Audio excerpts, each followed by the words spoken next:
Depuis plus de 60 ans, c'est un rituel pour ces familles de Virginie. Une virée en voiture au cinéma drive-in de la région.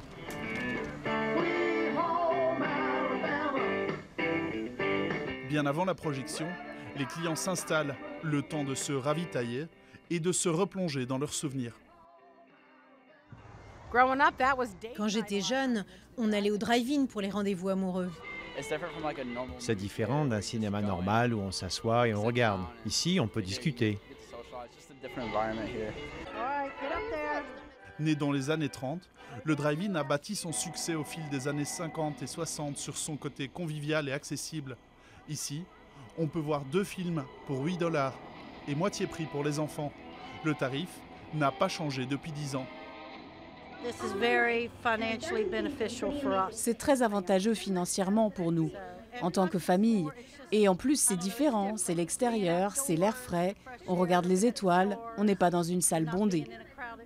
Mais le drive-in, symbole de l'American Way of Life dans l'imaginaire du monde entier, vieillit mal. Sur 4000 cinémas plein air au début des années 60, il en reste à peine plus de 300 aujourd'hui. Face au confort des grandes salles de cinéma, les propriétaires sont contraints d'évoluer. On peut se brancher sur la bande FM et on a un son stéréo. Les clients préfèrent écouter les films comme ça maintenant.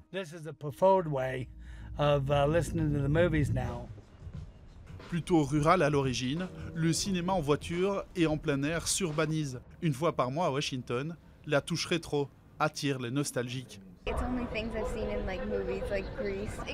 Je n'ai vu ça que dans des films comme Grease. C'est un vrai retour en arrière, surtout dans cette voiture qui est de 1968. C'est vraiment sympa. Face aux caprices de la météo, difficile de concurrencer les salles de cinéma. Mais pour les amateurs de drive-in, c'est aussi ça, le charme des projections en plein air.